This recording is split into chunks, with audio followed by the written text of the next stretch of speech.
Distinguished guests, the President of the United States, accompanied by the Secretary of State.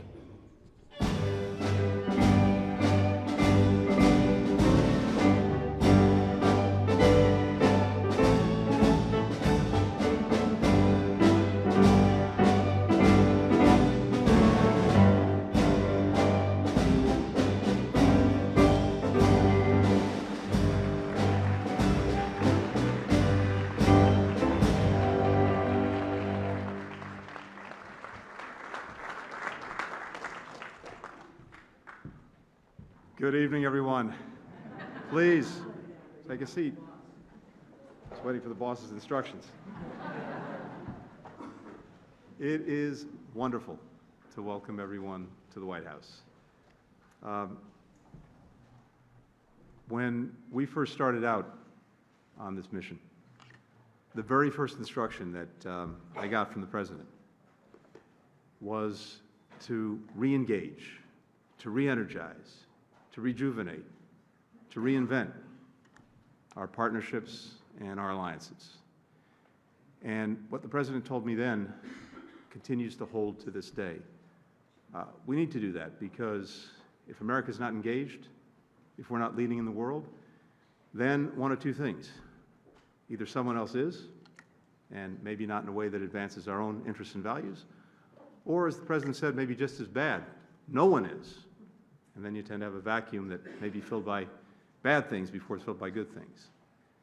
And the flip side of the coin, Mr. President, that you shared was that more than at any time in our history, there is an imperative to find ways to cooperate, to collaborate, to work with other countries, because in terms of delivering for the American people, we're simply not as effective getting the job done if we're doing it alone.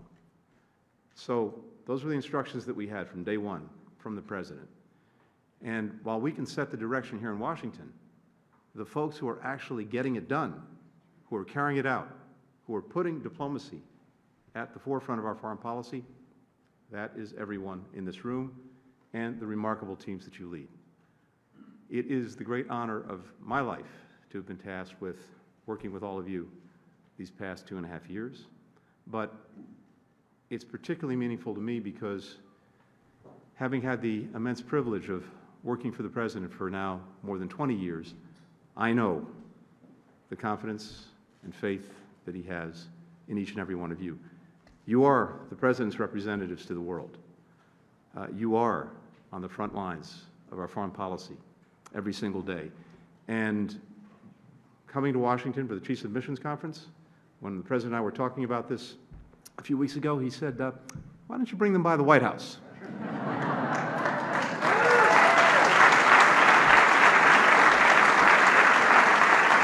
So, without further ado, ladies and gentlemen, colleagues, the President of the United States.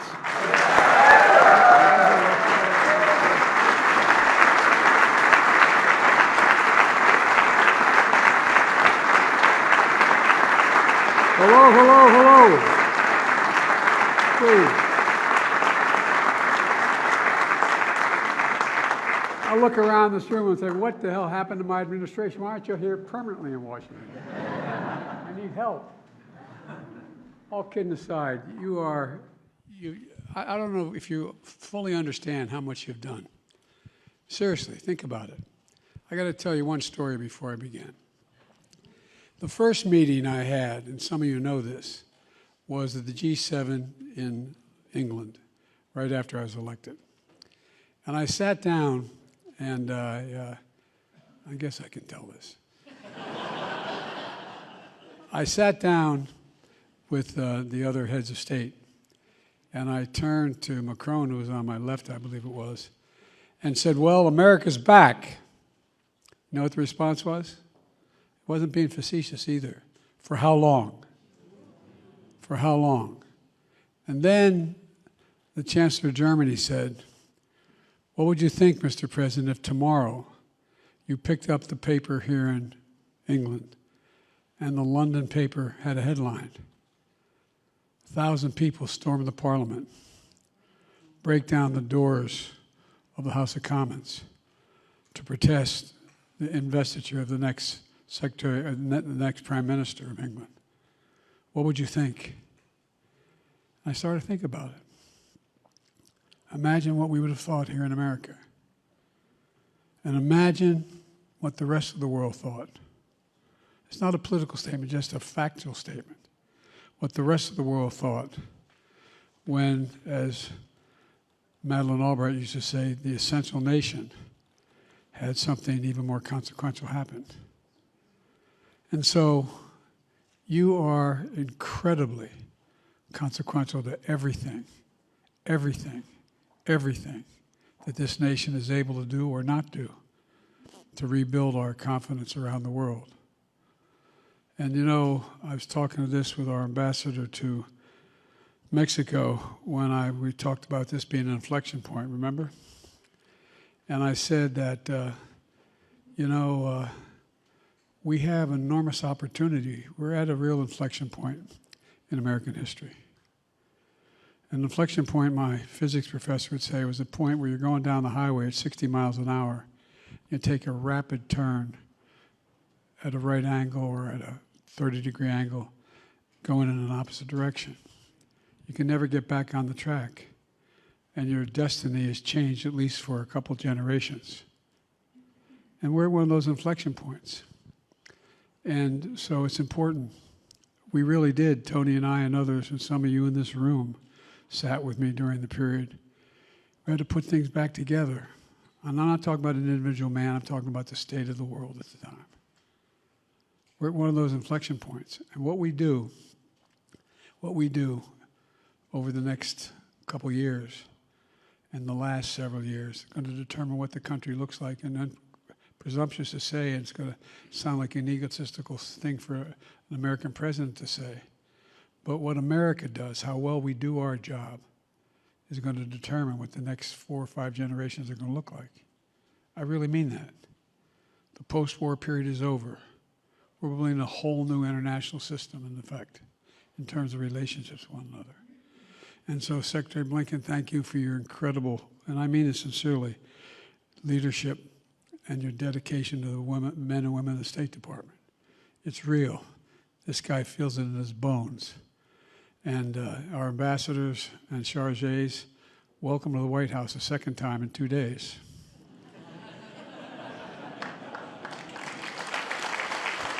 Thanks for coming back. I said I had a root canal, and the press said, "Oh, was he unconscious?" Unfortunately, no, I was wide awake. I'm sorry to push this inspection back by a day, but I'm glad to be able to host all of you. I really mean it. Usually it's the other way around. I know the worst phrase in the English language is, for all of you, the president is coming. You're all shaking your heads, you know I'm telling the truth. Because when I show up, it's all hands on deck. It's like, oh God, where are we going?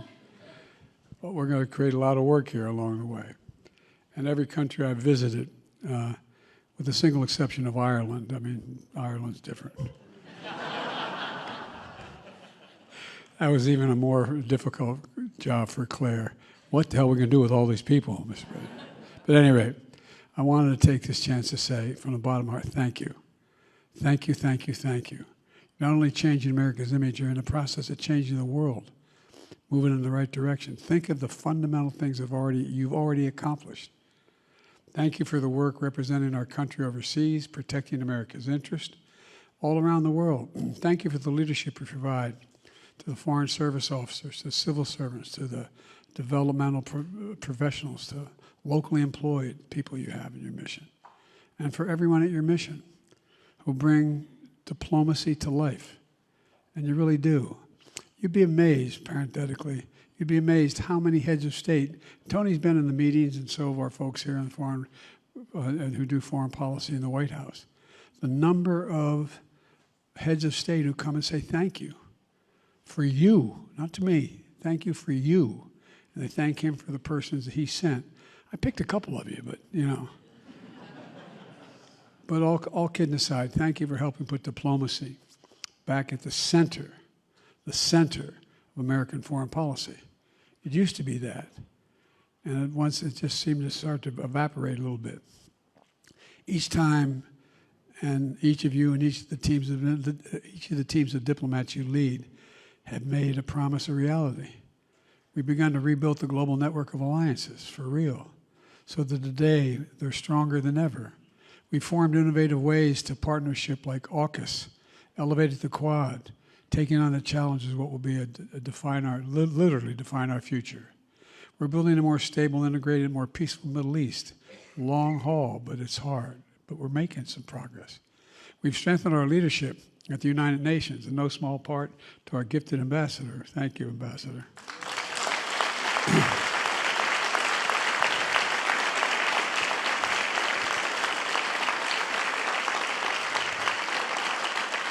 And other international organizations, even, Gittenstein.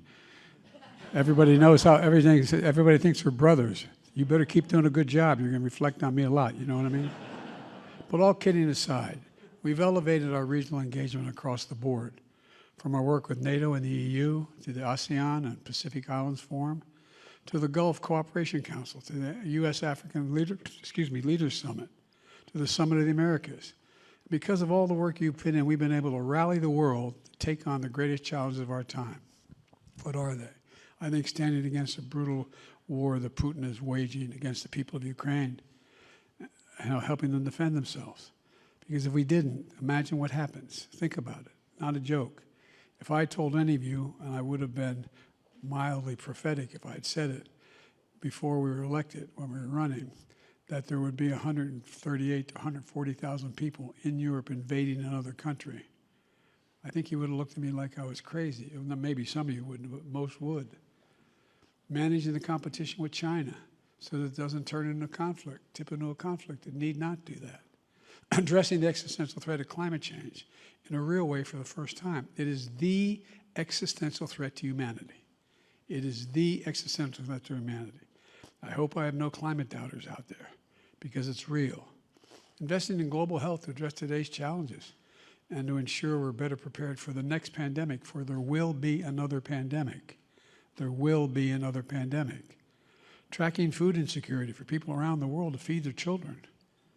The global south is in real trouble because of what Russia's doing and what's happening in terms of exports from Ukraine. Driving inclusive economic growth so no one's left behind. That's a bold statement, saying no one's left behind. But that should be our goal, that no one's left behind. Advancing democracy and human rights so that we can live in freedom. I just met with the president of, anyway, I guess I shouldn't start down the line. I'll leave somebody out. But I'm grateful for the work you and your teams do every single day, and your incredible skill and your professionalism. And that includes our ambassador to Japan. Where is he? He's hosting Jake? Oh, that's right. Oh, my God, Jake and... He's doing a hell of a job, and he's liking it. And guess what? I had the Prime Minister pull me aside. I like your ambassador. I said, you ain't seen nothing yet. No, all kidding aside. But look, we're in a situation where, the combination of political appointees and the professional State Department personnel, you got to take a message of thanks back to your teams. I really mean it. I mean it sincerely. I visited some of your embassies. You know I mean it when I speak to them. And by the way, they might add to your spouses and their spouses if they have a significant other with them. Because when you appoint someone ambassador, you appoint two people ambassador if they're married, if they have a significant other with them. The second part of my message is this. We've got to keep it up. We've got to double down right now. It's only going to get harder from here. But it's closer, but it's going to get harder. The word is, as I said again, inflection point. The decisions we made today, I used to have a physics professor talk about inflection point. You're going down the highway at 60 miles an hour, and all of a sudden you take a hard right turn. You're never going to get back on the path you were for at least another couple decades. That's where we are. But we have such an opportunity to make things even better than you've begun to make them. We can't pick and choose between addressing geopolitical crises and transnational threats. We've got to sustain America's core advantage, to outcompete China, to defend the principles of the UN Charter against Russia's brazen attacks, while also leading the world to address the issues that impact all nations. Excuse me. Got to work with our partners to shape and update the rules of the road on issues like trade and technology, and shortly, artificial intelligence, which is going to become a gigantic issue for all of us to be better informed on. So the international system is equipped to meet the challenge of this new age, and it is a new age. And to do this work, we need to harness the strength and talents of our country's full diversity. We have to protect the values and ideals we hold most dear, and drive 21st century diplomacy and effectively pursue our interests abroad. That's where you all come in, as you know. You're on the front lines of this effort, literally, not joking, literally leading intense diplomacy alongside intense competition. They're not easy to do at the same time. We need to make sure people around the world know the United States stands for not just what we're against, but American values. The way we do business has always been part of our world, what we think.